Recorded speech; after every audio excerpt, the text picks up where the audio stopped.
record there. Record. No, hold on. Not record, yeah, because there's no editing. So just give me a second. That is recording. Yeah. Hey, greetings everybody. This is Wesley Pepper, and this is the Art Lexcia podcast. And this is episode 73. Yeah, so first and foremost, big up to Art Lexcia coming to an episode 72. We spoke about his journey through Mormonism, through being a Mormon, and Pan-Africanism, and poetry, eventually poetry. So he was, if you remember, he was writing his own book, and big up to that. My brother will keep you up to speed with all of that. Yeah. So this is our new format, as you can see. As you can tell, it even sounds a bit different. And welcome, Siza Nkosi. Hey, hi everybody. Finally, I'm part of the family. I'm very pleased to be here. Thank you, Wes. Yeah, thanks for coming through. I was thinking on the way down here, it took me 73 episodes for somebody to realize that this podcast is cool and they wanna. So 72. Yeah. It only took me like almost a year and a little bit, but anyway, we're getting there. Yeah. So today's episode to bring Siza into the whole mold, to the whole Art Lexcia experience. We're going to talk about her soon to be published book, right? Is that the right word? It's upcoming. Up and coming, that's the right word. Okay, up and coming book. Poetry collection titled. The name actually. What happened to your bones, malume? Can you believe it? I think the title actually still. Okay, so we're gonna be unpacking the processes behind the book. Starting off with myself, I did the cover for the book, so Siza will. She'll be directing questions to me regarding the processes and the whole idea behind the cover of the book, and then she'll be talking about some of the processes behind the writing, and she'll be reading some of it too. So this is all part of a much bigger project around the publication, and so welcome. Thank you so much. Yeah, and I think we can get started. No, for sure. And I mean, I'm excited to be here. Shoot, Mr. Pepper. Okay, so I got into doing the cover. Mm-hmm. Yeah, let me start off like this. So in doing the cover, I use the same process I do with everything, and I think we can actually speak about that because I've been working with earlier in this year I was working with an American lady based on the West Coast of America, and their processes are a lot different. So it was actually quite, I'll talk about that a bit later, but you can fire away with. Yeah, it's interesting because also to me, I was interested in your visual perspective of the poems themselves in the book because of your processes. Remember, you're always talking about it, and I noticed the podcast also touches on that, especially, which is very interesting to me as a teacher, as you know, as a teacher, and there's also criticism that happens in that process, So that's why I asked you to do the cover actually, to also collaborate the art forms, all right? I was interested in finding out how a visual artist is seeing the poetry or is being moved by the poems and what your response is going to look like. And that's always been a thing.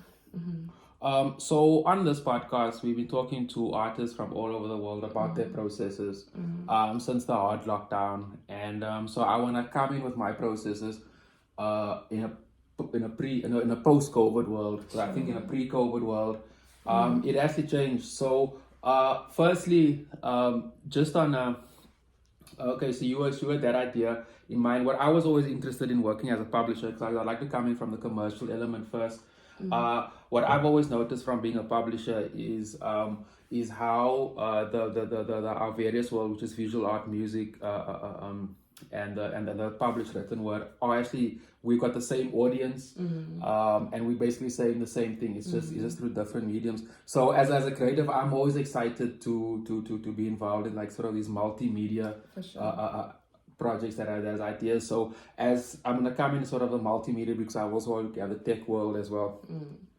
So coming in from that perspective, I want to sort of add to the let's just call them users, just as a generic term, because as readers in your case, okay, as the readers or the consumers, okay, I'd like to add to the consumer's experience. For sure. And I'm well aware of we live in a visual society, and people's perceptions and are all definitely controlled by what they see first. So if you sort of create that that world, you sort of already put them into this visual world, then they have certain expectations, and then it's the job of the writer to, I guess, add to that. Yeah, so that's why I was interested in it from that perspective. No, interesting you say that, because when you put it like that, for me, then it's about access. Yeah. Access to, to books, because you are moved by the cover first, and it's also just black love, man. Yeah.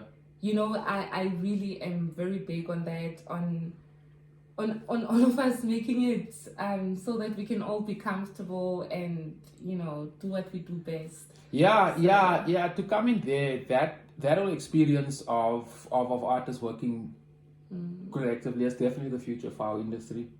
And I think that's why I always want to be involved in projects like that. And I think it's also important to talk about, like, it's not just me just doing a cover. There's definitely a strategy behind everything. And it's quite a process picking up the cover. I mean, we haven't touched on the poetry yet, because these paintings, like the one behind me also, that's Thokozani Mtian. He also read the manuscript, and this is some of the interpretations. But due to another process that we'll get into, like the whole publishing of this book has had its own journey. So he did those portraits and the ones on the side, and the middle pink one is West. But he read the poems and gave me these 4 options for a cover, and it was a whole thing with the cover story. Like, it's a big thing. It is a big thing. So we'll get into that some other time. But that's why the cover was important, to get feedback, also artistic feedback, and just creating extra access and a different audience to the book, both ways, for the artist and for me as a poet. I just want to pick up on what you were saying, access, and how you're saying the sort of the expectation after. So in South Africa, if anybody knows that the book industry in terms of numbers, in terms of sales a month, turnover, revenue, stuff like that, is actually quite tiny. And the visual art one is a lot different. The visual art sector's turnover is actually in some cases quite substantial.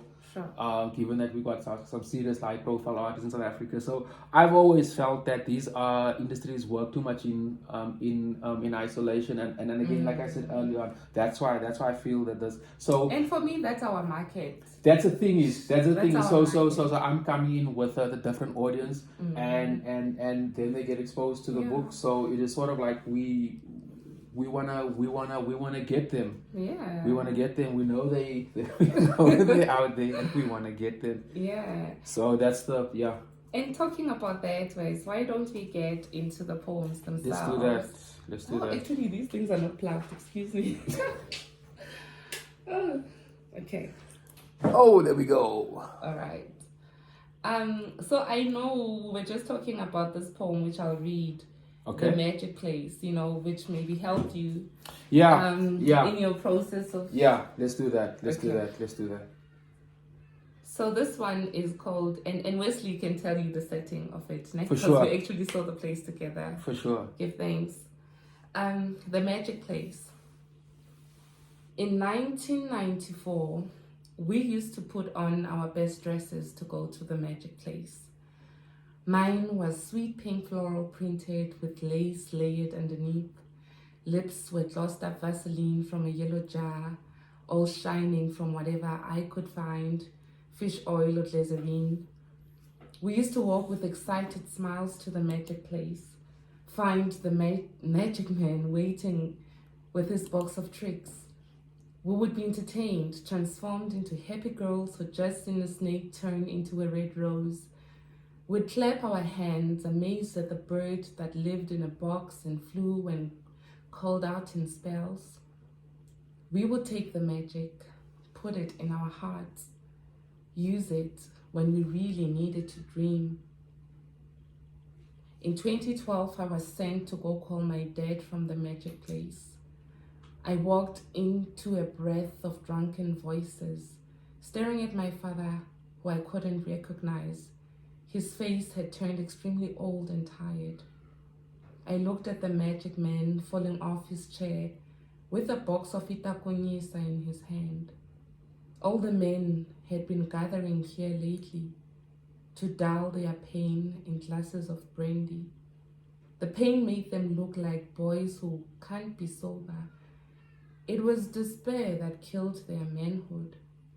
Broken guitar scales playing redemption songs. I walked out with boulders in my soul. Yeah. The magic place, Kwa Magic, we call it. So I'm from Soweto, by the way. I'm from Soweto, and a location like I said called Dube, and these are all stories from Dube, honestly, and where's So, like you were saying, okay, let me just take a step back just to give our listeners some perspective. So, how I would so Siza read the poem, and my interpretations. I'm gonna speak about me, not just this poem, but the entire anthology. So, what I would do is in working with a local based writer. Is meet with the writer first of all, because I've always found that the writer's personality and comes through their personality, and each artist speaks from a base, and in each project, book, album, and whatever has a certain theme, which is a narrative which is consistent through all the poetry, music, or works of art. And there's usually a consistency behind it. So when I meet with the artist, I like to get an understanding of all of that, and then I try to imagine myself in the artist's creative space, and how I would interpret it is each metaphors are a very interesting part of poetry for me, and I guess that's. That's where my whole interest in poetry started, because I always loved the way putting two words together creates an image, and the image sometimes got nothing to do with the two words, but it's the creativity of putting them together. So my brain would I would visualize something that the writer's doing, and knowing where they're from, or where they're coming from, that puts things like so for example, if it's just a type of person, it'll be either a rich person or a poor person. It'll be setting, color, etc. So that's how I eventually analyze it, and like through the poem that you just read. So we from a similar. I'm a bit older, but we from a similar. We grew up during the same time, and I always saw that growing up in the late 90s. There was this whole expectation around South Africa of, and you read it in papers, and you're naive to what's happening politically. So you have these like big, like. I don't want to say ignorant, because it seems so harsh of a word, man. But you like all these expectations, and then as you grow up, you find out that expectations, it's what's really behind of it. Yeah. So I sort of see that, and when you talk about setting, you mentioned it earlier on. So we've been to the actual space, and to actually physically be in the space of where the in your case the writer has conceptualized her work is that definitely adds to me. Interpreting it, and I interpret that through the color and through the texture, the brownie, but a light, sort of a very polite, a sort of a very light, polite and welcoming brown, because brown is an interesting color. Brown is a tertiary color, and if you know the color wheel, you have primary, secondary, and tertiary colors, and then you have your neutrals, which is black and white. Yeah. Technically, that's I don't want to because I always think there's politics behind it. It's black and white, but anyway. So brown is a hybrid color, and brown you can mix from any color put together. Interesting. Any as soon as you have, I think it's more than 3 colors together, eventually it becomes a variation of brown. And there's some colors that can be a very dirty, dark brown, and they can be so brown has a so it's actually, to me, it's the most political of all colors. No, that's interesting. I mean, I'm thinking tonight I'm gonna try to write a color poem, and I'm gonna try to write about the color poem. I mean, color brown, because I get what you mean. Even in my, literature or, writing lens, I will attempt that. But yeah. And I mean, I think also by doing that, Wes, would you say, because it's important to me, it's a part of like what spirituality means for me, like the energy. Do you think that you carry that into the cover as well? Like you said, being physically in some of the spaces. I definitely picked up. We had a conversation a few weeks ago about you were saying about the healing element that you were looking for.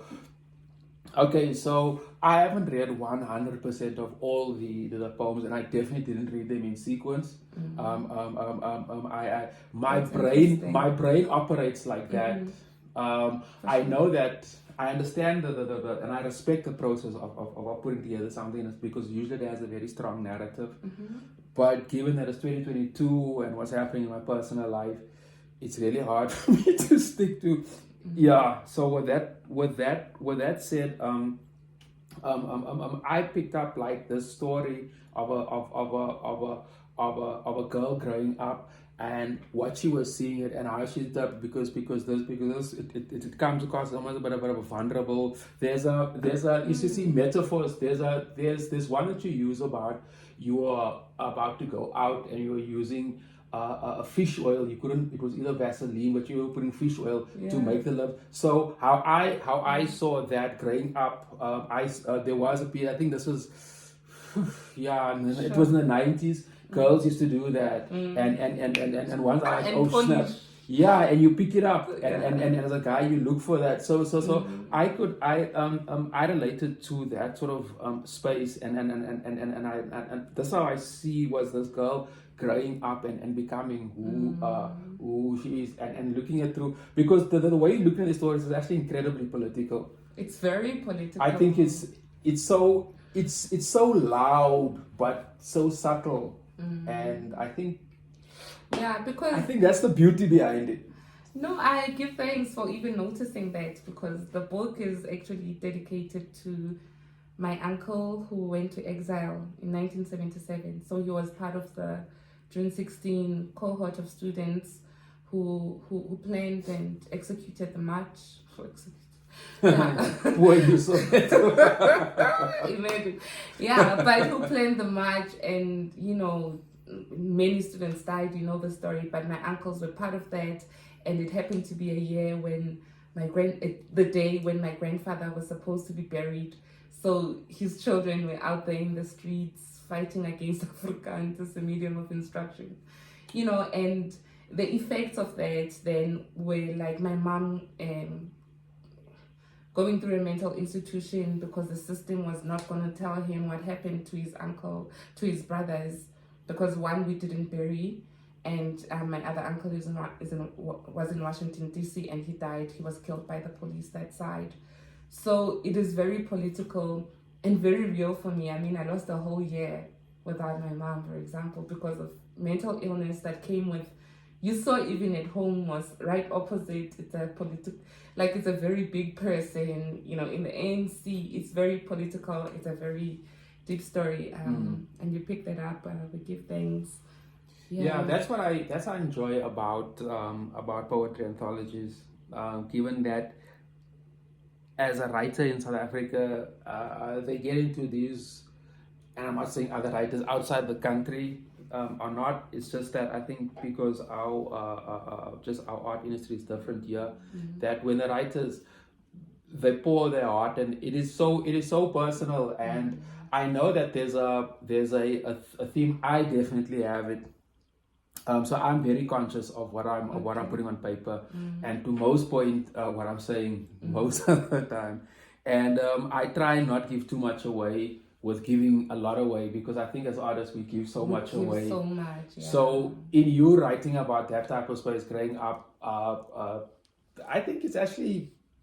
I don't think as artists we give each other enough credit of how brave that is, because if you look at it in context, most people don't hide whatever they went through their whole lives, really, you know, and we find a way of not just tapping into it, but sharing it, and eventually actually, because it's a commercial side, to make money off of it. Make money off it, but also like for other reasons, like for healing, you know, like I gave you that background because the point for me writing these poems is trying to get my uncle's spirit back home, because we can't find his bones, right? But so when I write a poem, I really believe that I'm reaching out to him and he can hear the poems. And it's healing to me. It's healing for anyone who can, you know, read these poems or hear these poems and see themselves in them. Representation, you know. It's healing, I believe, because it's important for him to also know that we remember him. He didn't die in vain. He didn't disappear for nothing. Like, I'm updating him about things, you know, like I'm keeping him alive. I'm bringing him home. Yeah. And you know, Diana Ferris from Cape Town did the same thing, and that's where I saw the power of the word, power of art. With the Saki story. So her bones were somewhere in a museum, kept there, and through Diana's poem, they were brought back home. That's actually a nice little. What? Let me ask you a question. Okay. What or who were your main influences behind? So people who you source from. So this is music, writing, any medium really. No, for sure. I listen to a lot of jazz, as you know, like. Goodness, I love Biggie Kumalo. I'm listening to him right now. Sure. Sorry, I'm thinking. Pull the blank. I just went blank. Biggie Kumalo. What am I saying? Yeah, but Begim Suleku. Yes. Sorry, I don't know what happened there. I've been listening to Becky Kosa. Actually, Biggie Kosa is he's a guitarist. So yeah, I pull a lot from that, but also engagement in stories of other people. Like I'm attracted in the ordinary of things. Like in the manuscript, you know, I talk about houses, I talk about people, I talk about I paint these little portraits of you know, the people in my space. Let me come in there. I enjoyed that. I enjoyed seeing a side of Dube. So I've been in and out of Soweto for a long time, but I don't have a personal experience of the space, because I've only done gigs and left there, or visited somebody and left there. And what I've always noticed about writers from that space is, and I could draw a similarity to Cape Townians. They really celebrate their space, and they really write. You know, a lot of artists from Soweto. Pro Kid is another example. They would write about Soweto in such a way as it's. Yeah, but there's yes, but the point I was gonna say, there's just a bigger power, or bigger, I don't know if power is the right word, but they just write about it differently versus somebody, for example, here in Galeshewe, for example, like a writer won't write about this place as what they would write about Soweto, for example. For sure. And your stories, because that's the one side of the point. The last one, my last point, is that I enjoy the characters in the people, because you can see the character, the person, and sort of in their setting. And as a visual artist, I think that's one of as a visual artist, me, I love poetry, and I've been reading it for years and years, and I use it as part of my creative process as very much a starting point, because I use a lot of text in my work. Yeah. And I've noticed. Yeah. I like taking words and breaking them down. So I like taking an artist's metaphors. I take the metaphors. Sure. And then so I'll take something from yours which has got a very specific person in mind, and I'll break that text down into like however distorted reality I'm looking at. So I just the metaphors, it resonates. No, that's big time. No, give thanks for that. I mean, that means a lot to me. Yeah, because representation is a lot, man. Like, if you, I mean, that's why these characters are there, so that hopefully when you pick it up, you can see yourself, and you know that this is your story too. Yeah. Because we are tired also of people telling our story. Like, our story has been told. Everybody is making money from our story. And even, Black people are telling funny stories about us, like, violent stories or embarrassing stories, like really hurtful stories. That's not all who we are. And it's an industry. It's making a lot of money. That's why, I thought, let's bring it closer with the language. The language is very light. Let's actually talk about that, about the language, because you're writing in our language in 2 or 3. Yeah, in how I speak. Like, I grew up in Soweto. We pick up every language basically, even though I'm not fluent in all of them, but I can hold a serious conversation in most of them. So that's how we speak. That's what I wanted to represent here. And it's quite a thing. But I was relying on the images, and you picked that up. But yeah, just creating access. Yeah. As an academic, I'm working in an academic space right now. I think it's very important. And when we talk about that, the access of our art, and I think that this type of space, meaning a podcast space, is also a different medium. For sure. So this is also another way of interpreting. So I think it adds to the experience of the book, because now the artists, people can tap into this, listen to this podcast over many years' time, and see what the writer, or at least part of the writer's process, because we'd like to take this process a bit further, and this is, I'm speaking to the listeners. Sure. So that we also, Siza and myself, also registered the Greenhouse Sessions, which is it's an event space, it's part of the House of Siza. And it's an event-based thing based here in Northern Cape in Kimberley, where we have these sessions in a garden, mostly, and in sort of remote places, but we sort of reimagine the space, and we reimagine it with work, with art. Yeah, and it's a collaboration of music, art, literature. We even do yoga, so it's a friendly space. It's a green space, just promoting the African values. Yeah. Won't do family values, you can come with your child, we swim, we do yoga, we do art, while we, listen to music, have conversations. It's a very relaxed sort of event. In a home setup. Yes. Yeah. So, and then the person or the audience goes there, they relax, and they can consume the art in a medium which is approachable, and they can digest it, and they can sort of experience not just the art, but the person creating the work as well, which is a big problem in South Africa, because you usually just have people in the audience just putting out art there, and you either like it or you don't, and if you don't, you either yay or nay. And but anyway, that topic we'll cover another day. So why I'm bringing up the Greenhouse Sessions is to we're talking about Malume's poems, about the work, about the process behind it. So the next thing is how are people going to consume, where they're going to get hold of it, through what mediums. We're putting up the Greenhouse Sessions because clearly we're going to be selling it and promoting it through there, but what other mediums, media, etc. I just want to start by saying, it will be published by Pototo. Oh, snap, yes, Pototo, yes. Big ups to them. Big up to Alan. Yeah. So, it will be, I think we'll confirm that as time goes on, because I'm still like in the editorial process of the book. So yeah, but Facebook, I'll let you know, it's Siza Nkosi on all my media platforms, and then we'll keep you guys updated on, how to order the book, how to get it, and how to join the greenhouse sessions, because it will be also very importantly an online session. So you can view and feel the energy of the greenhouse even in your kitchen or living room.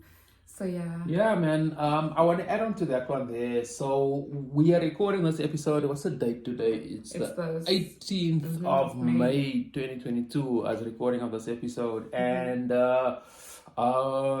in South Africa, there's such a lot going on. I'm working to a point here. I was watching something. I've actually been following the story in the UK of these fish and chip shops closing down. Yeah. Which is, fish and chips are a real staple food in the junk food in the UK, and it's accessible food, and many franchises there. So I was following a story of how this in this post-COVID world, now we're at this war that's influenced people's lifestyles and movement. So if it's changing in a first world country, and in such a radical way like that in a first world country, we here on the continent are definitely feeling it. So the point behind that is that art is always seen as a product that you only consume when times are going well, when it's a product or something that you buy as a celebration. And I find that art is more needed in these dire today. So the point there is that what we've been trying to do also on my side with Gallery 360 Africa is make art more accessible to the consumer. So on this platform, we'll be talking about more very creative ways on where our listeners and viewers, in some cases, can get hold of the book through what mediums, because we are very open to this digital medium, and we definitely think we spoke a little bit about the healing side of the book, and I think that's more needed now because clearly religion has failed us and politics. Not that we want to forget about that, but like also I think it's beautiful because, man, my dream for this book, man, because I'm going to also record like music on these poems, also getting an interpretation from a musical perspective, or getting into that space, creating access through music and poetry as well with Peanut Butter and Jam. So I'm excited also about how this art form can really, like, we just need to bombard the system with our art. Yeah. So that it becomes a norm, and people, it's normal to buy a book, it's normal to buy an art piece, it's normal. It's like getting a savannah or something. There we go. It's needed. It's like a Louis Vuitton, if you want. It gets, we can get there as a society, and I believe that's where our wealth is, in us. Yeah. In us buying and on this platform, we'll be talking more and more about those processes with multiple artists from all over the world, from different type of discipline. We've got some really, really interesting people. We've already recorded some really dope ass painters, and there's some very cool writers as well. So we got some really dope, and we're gonna be talking all around those themes, promoting both House of Siza, the Greenhouse Sessions, and Gallery 360 Africa. So they all part of this ecosystem that we are building up here, this digital ecosystem. And Siza, I think your book is gonna do. I think with the right medium, we're gonna push it. And thanks for. It's been a long time coming. The journey of this book. It's another interview. It's been a long time coming. But I believe in perfect timing. So. Yeah, so timing is everything. Yeah. So perfect timing. Thank you, and I can't wait to get to know you guys. Interact with you on our media platforms. I'll be very pleased to get to know you more, and keep on giving you cool content, and remember, you can catch us on, remember to like, subscribe, and comment to all of these episodes. This episode is produced by Julius Patson, all the way in Harare, and we've got a bigger team, and big up to all of them. And Next week's episode, we are talking to Gary Fryer from Cape Town, and after that we've got some writers lined, and you'll see all the dates on our media platform. So thanks for all of that, and we'll catch you in next week. Hola. Thank you.